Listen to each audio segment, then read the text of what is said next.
Hello, third grade. I hope everybody's having a great day today. Last week we talked about creating an imaginary creature.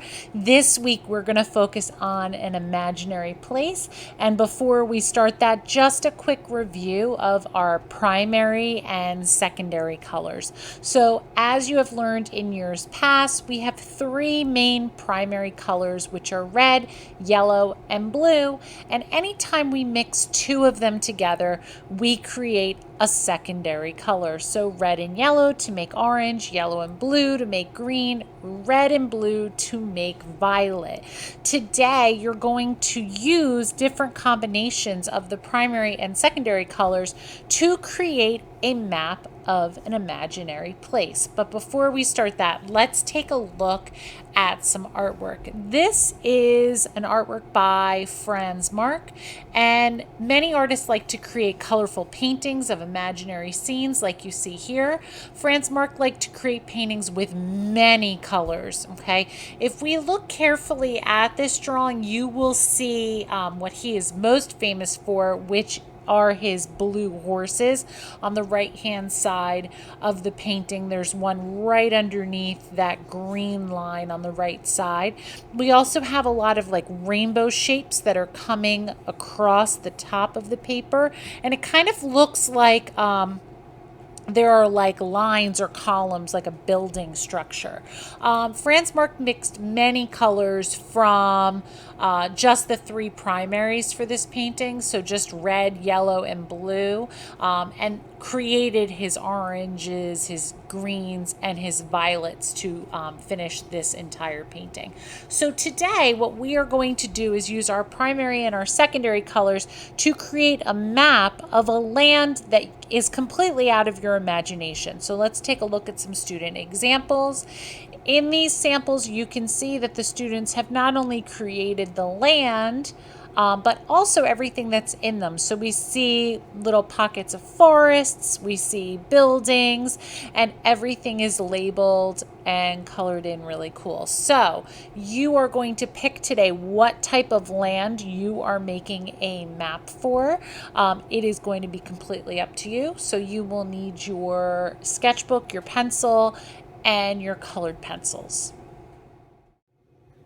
Okay, third grade. So I think it helps a little bit to come up with the name of your land or a theme for your land before you begin. For example, I'm going to do Turtle Land today. So that will be my theme throughout my entire drawing. So I'm going to start just by drawing the land itself. And I'm drawing with a Sharpie marker just so that you can see a little bit. And I'm kind of just making like an island shape pretty much.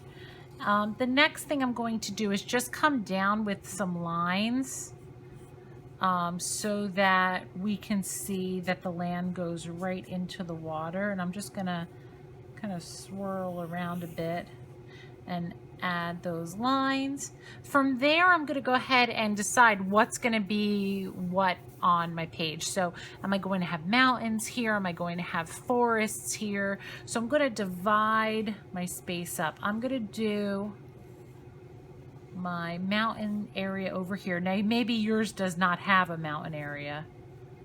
Maybe your land is completely flat, or maybe your land is completely made of candy. It'll be different for each person. I'm going to have different terrain for my turtles. So I'm going to do, of course, like a big lake over here. And I think I'm going to do like a wooded area. So I'm just going to draw some really big trees with some great roots on them right about here. Now, all of these different areas can be named different things like you saw in the example. So we can actually put the names on here like a real map. You can also add a compass rose if you would like to.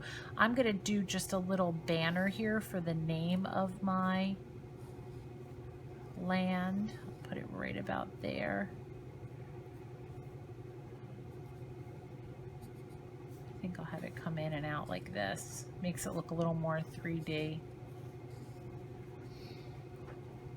Okay, and oh, I wanted to do like a kind of like a grassy area. And of course, I'm going to add turtles to all these different sections too. Try to think of a theme, like something that you're really interested in or that you think is, you know, would be fun to draw. Just doing a little compass rose here.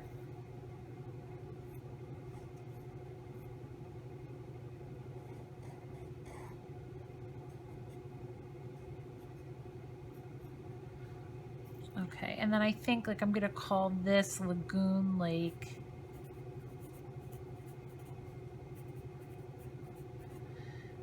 And do like some lines in there, and I'll come up with some fun areas too, like for the turtles to play in. Let's see, this could be...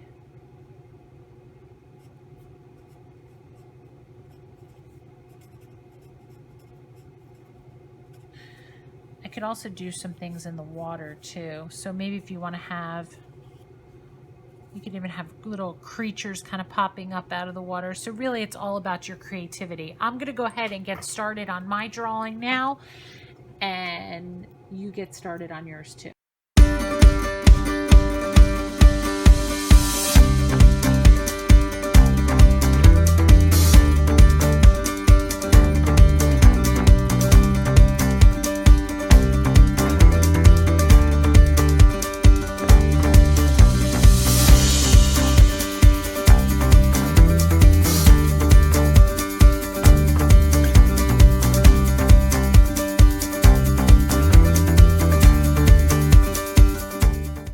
Okay, third grade, here is my finished map of my imaginary place called Turtle Island.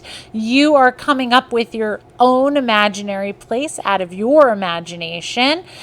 You might have noticed I added some things after my drawing. I added a little sea serpent down here. I added Shell Village. The reason I added those was because I realized I had nothing that I could really color in reds or orange. Because most of my stuff was like green with the turtles, and blues with the water. So I added those in so that I could incorporate a little bit of red and orange, because remember we were trying to use all of the primary and all of the secondary colors somewhere in your drawings this week. I'm looking forward to seeing what your imaginary place is and what the map of that imaginary place looks like. I hope you have fun drawing, and I'll see you next time. Bye, guys.